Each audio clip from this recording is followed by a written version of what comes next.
वर्तमान काळामध्ये आधुनिक वैद्यकीय शास्त्राच्या दृष्टीतनं मुलांचा जन्म केव्हा होतो या संदर्भामध्ये एक ज्याला इंग्रजीत थेसिस म्हणतात तो प्रसिद्ध झालेला आहे आणि जो आपल्या सनातन वैदिक धर्माच्या नामकर्म संस्कारामध्ये मंत्राद्वारा आधीच दाखवला गेलेला आहे. काय आहे की नामकरण संस्कारामध्ये जे मंत्र आहेत त्यातून असा विषय आलेला आहे की तुझा जन्म हा आत्ता झालेला नाही तर तुझ्या पणजोबांच्या पासून झालेला आहे हे ते मंत्र दाखवतात. आणि आत्ताचं विज्ञानाने हेच का जनुकाच्या साह्यानं सिद्ध केलेलं आहे की पणजोबापासून तुझा जन्म आलेला आहे. आपल्याला एक माहिती या सदरामध्ये जाता आता सांगून जाऊ आपण. काय आहे की आजकाल आपण म्हणतो कॅन्सर हा रोग झालेला आहे. मुळामध्ये कॅन्सर हा रोग नाही, त्या रोगाचे जंतू नसतात.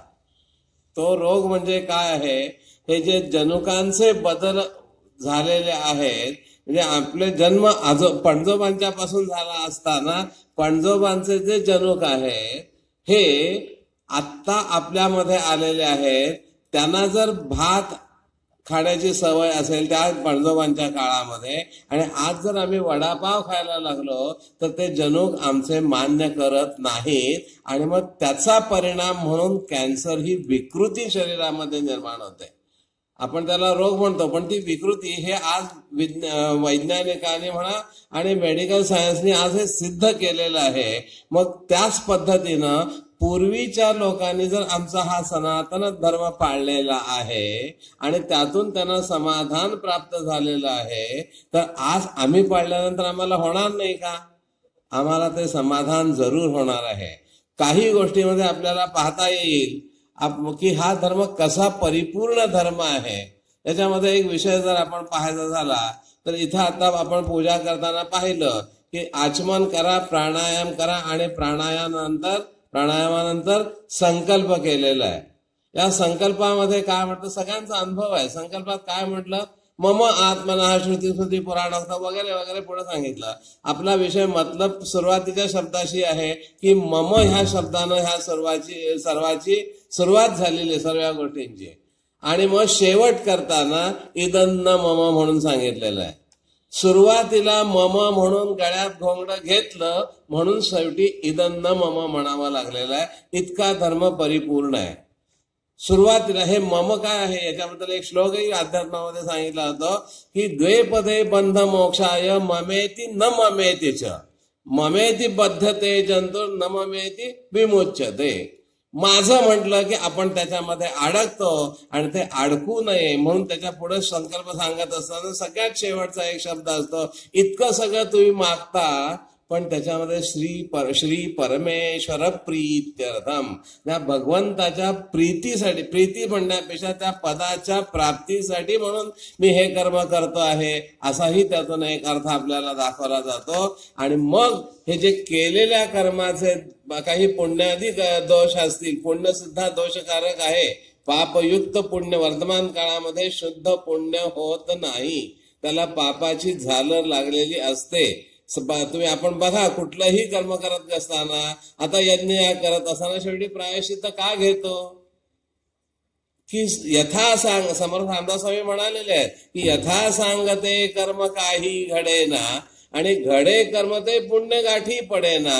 याचाच अर्थ काय आहे की त्या पुण्याला पापाची झालर लागलेली आहे आणि मग त्या पुण्याचा उपभोग जर घ्यायचा असेल तर पहिल्यांदा त्या पापाला स्पर्श होणार आहे.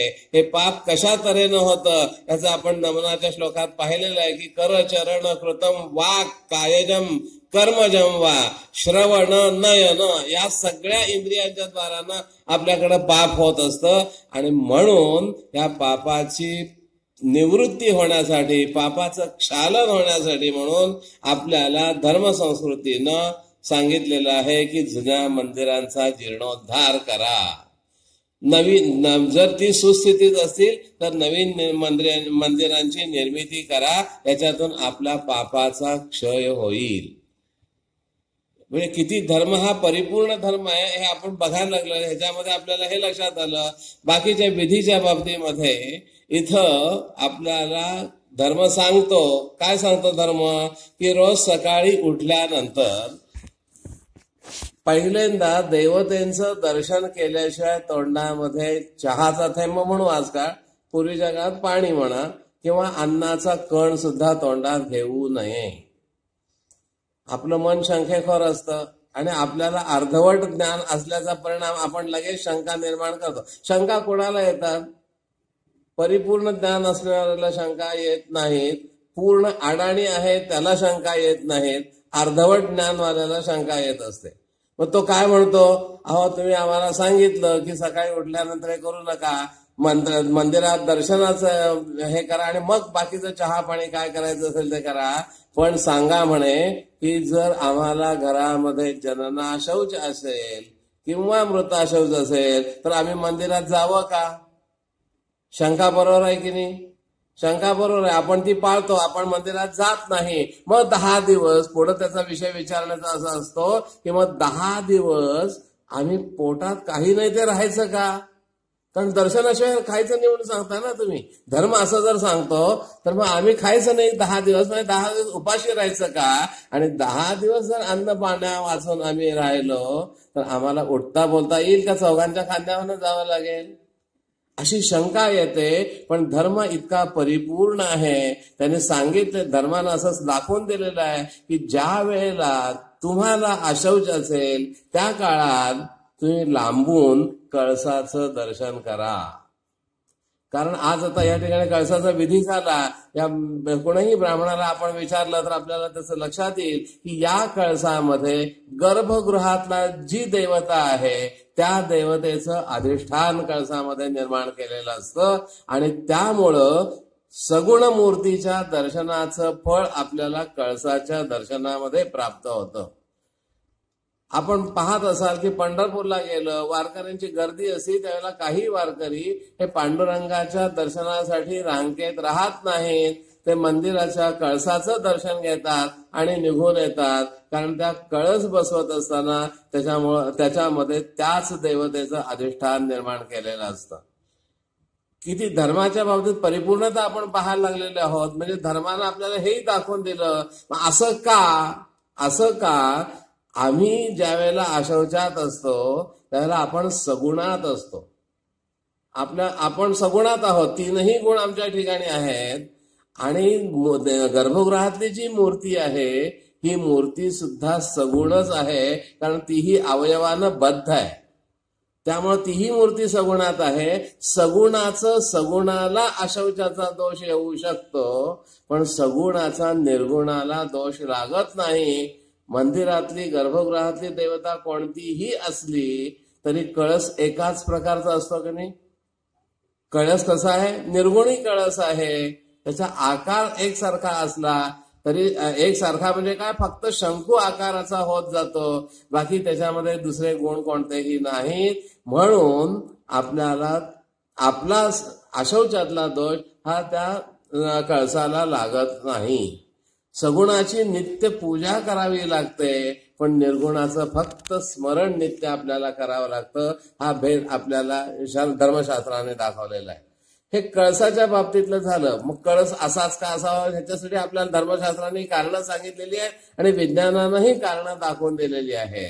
तो शंकू आकाराचा का असावा, तर आपल्या विज्ञान सांगतं की जुन्या प्रकारच्या लाऊडस्पीकरमध्ये होतं पहा की छोट्याशा ह्याच्यातनं आवाज मोठा होत होता, तसं या कळसाच्या बिंदूमधून अवकाशामधला सत्वगुण खेचला जातो आणि तो गर्भगृहातल्या देवतेला दिला जातो आणि गर्भगृहातली देवता त्याच्या दर्शनाला येणाऱ्या भक्तांना तोच सत्वगुण देत राहते. वाढवला जातो, तो त्या गर्भगृहामध्ये वाढवला जातो.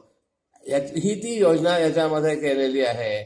मग मंदिरामध्ये दर्शनाला जावं केव्हा, काय आहे का? जसं आपल्याकडे सांगितलं गेलेलं आहे की पिंडी ते ब्रह्मांडी, या पिंडामध्ये जसे 3 गुण आहेत तसे या ब्रह्मांडामध्ये सुद्धा 3 गुण भरलेले आहेत. मग ब्रह्मांडातला सत्वगुण आणि व्यक्तीमधला सत्वगुण हे जर एक होतील त्यावेळेला सत्वात संजायते ज्ञानम, सत्वगुणांचं आधिक्य होईल आणि आधिक्य झाल्याचा परिणाम त्या ठिकाणी ज्ञानाची निष्पत्ती होईल आणि ज्ञानाचा परमेश्वराशी अभेद असल्यामुळं आपल्याला भगवत पदाची प्राप्ती झाल्याशिवाय राहणार नाही. म्हणून पहाटेच्या वेळेला या अवकाशातला सत्वगुण कार्यरत असतो, आपल्या शरीरातलाही पहाटेच्या वेळेला सत्वगुण कार्यरत असतो.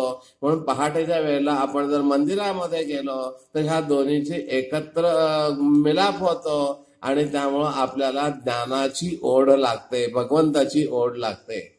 रजोगुण हे दुपारच्या वेळेला कार्यरत असतात, अवकाशातलेही असतात आणि आपल्यामधलेही रजोगुण दुपारच्या वेळेला कार्य करत असतात.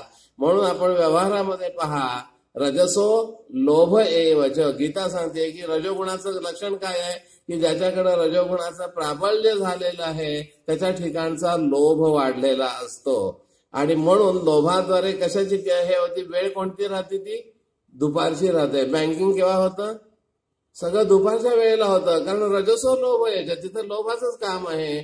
आणि संध्याकाळच्या वेळेला आपल्या ठिकाणचा तमोगुण कार्यरत राहतो, अवकाशातला तमोगुण कार्यरत राहतो. म्हणून जी काही दुर्बुद्धी सगळ्यांना सुचली ती केव्हा सुचली, खाण्यासाठी गावाच्या सीमेवर असलेल्या धाब्यावर जावं.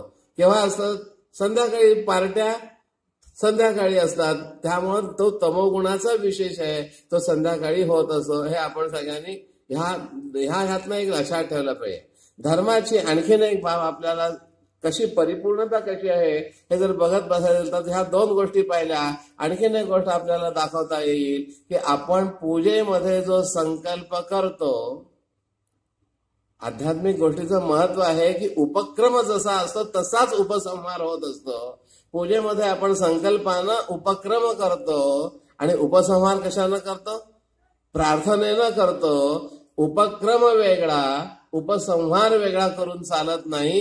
जे संकल्पामध्ये आपण सांगितलेलं आहे त्याची प्रार्थना शेवटी व्हायला लागते, त्यावेळेला ते आपल्याला भगवंत देतो, नाहीतर देवाचाच घोटाळा होईल. थोडक्यात ज्याला इंग्रजीत जम्बलिंग म्हणतात ना, ते देवाचं होईल. अरे सुरुवातीला तर हा म्हणत होता मी ते द्यायला घेऊन आलोय, आता तर हा वेगळं मागायला आलाय, काय द्यायचं ह्याला, असं देवाचा गोंधळ होईल. तो होऊ नये म्हणून आपल्या धर्मशास्त्रानं आपल्याला सांगितलंय की संकल्पात जे आहे ते प्रार्थनेमध्ये घ्या. आणि दुसरा एक विवाह विधी आपण जर बघितला तर त्या विवाहामधून सुद्धा आपल्याला धर्माची परिपूर्णता दिसून येते. वराकडनं ती वधू वचन घेते. काय वचन घेते, धर्मस्य अर्थस्य काम काय नाचरामी, धर्मेच अर्थेच कामेच नाचरामी. मी या तीन गोष्टीसाठी, म्हणजे हे तीन पुरुषार्थ आहेत, एकूण 4 पुरुषार्थातला एक पुरुषार्थ हा वैयक्तिक करण्याकरता बाजूला ठेवलाय की ज्याला परम पुरुषार्थ असं म्हटलेलं आहे. मोक्षाचा जो पुरुषार्थ आहे त्याला बाजूला ठेवलं, पण बाकीचे 3 पुरुषार्थ हे तुझ्या संमतीशिवाय मी करणार नाही. धर्म कार्य कोणतंही करायचं झालं, धर्माची आपल्या परिपूर्णता पाहतोय आपण. धर्म कार्य करायचं असेल तर पत्नीला बरोबर असावं लागतं, तिची संमती असावी लागते. आणि ती संमती कशी दाखवली जाते, हाताला हात लावा, म्हणजे करणाऱ्या कर्माला तुमची संमती द्या.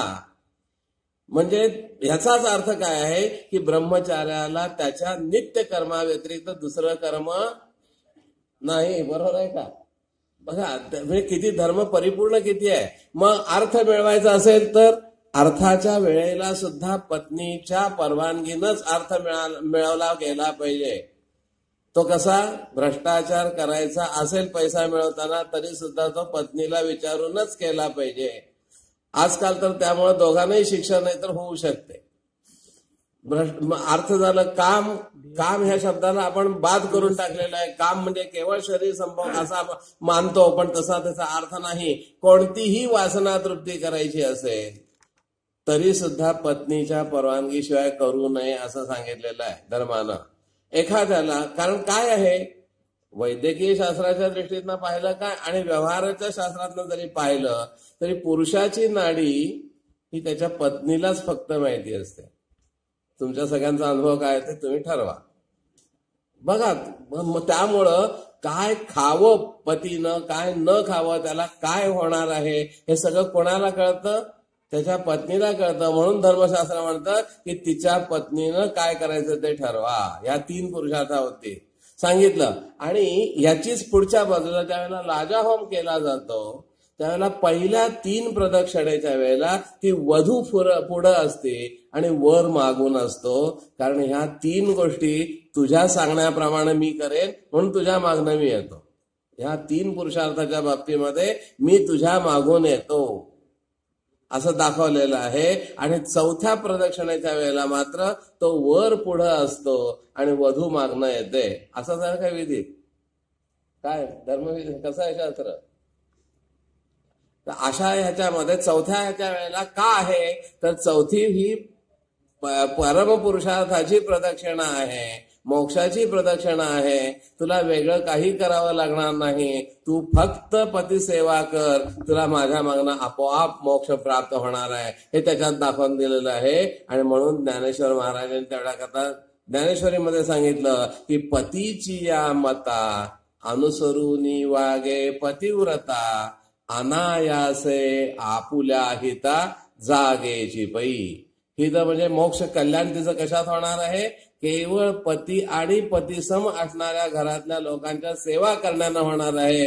माळा जप करून तिचं कल्याण होणार नाही. इकडं मा जप मला थांबावं, मला देवापुढं बसायचंय, काय सारखा चहा करून द्यायचा असं जर म्हटलं तर देवापुढं बसलेलं सगळं व्यर्थ आहे. अगदी धर्माच्या पीठावरनं मी सांगतो आपल्याला.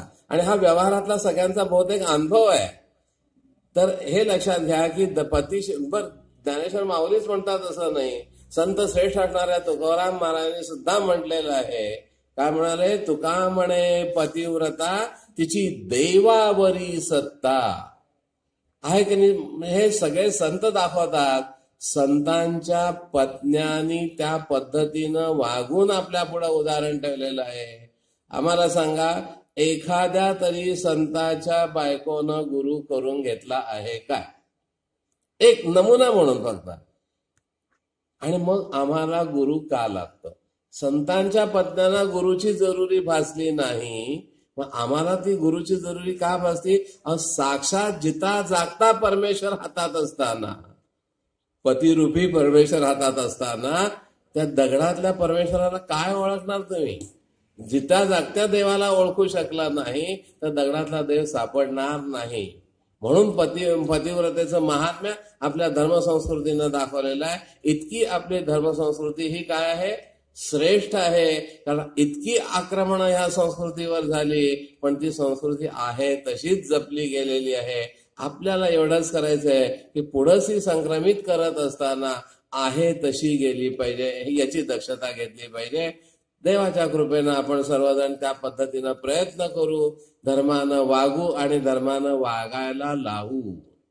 प्रत्येकाची एकमेकावर जबाबदारी आहे. मी वागेनच पण मी दुसऱ्यालाही धर्मानं वागायला लावेन. असं ज्या वेळेला होईल त्यावेळेला धर्मराज्याची स्थापना घडेल, अन्यथा घडणार नाही. कितीही बाकीच्या प्रकारांना आपण बघितलं तरी सुद्धा मग आपल्याला धर्मराज्य मिळणार नाही. आपण वागलं पाहिजे म्हणून आधी केले मग सांगितले असं ज्या वेळेला घडेल त्यावेळेला त्याचा परिणाम होतो. अन्यथा हा काय सांगतो नुसतं तोंड पाटीलकी करतोय असा त्याचा भाव होतो. तसं होऊ नये. आपण सर्वांनी आपल्या पुरता तरी धर्म पाळलाच पाहिजे आणि दुसऱ्यालाही धर्म पाळायला सहकार्य केलं पाहिजे. हे ज्या वेळेला घडेल त्यावेळेला आम्ही या ठिकाणी आल्याचा खरा आनंद आम्हाला प्राप्त होईल. तो आपण द्याल हे आपण परमेश्वराजवळ प्रार्थना करू आणि या ठिकाणी थांबू.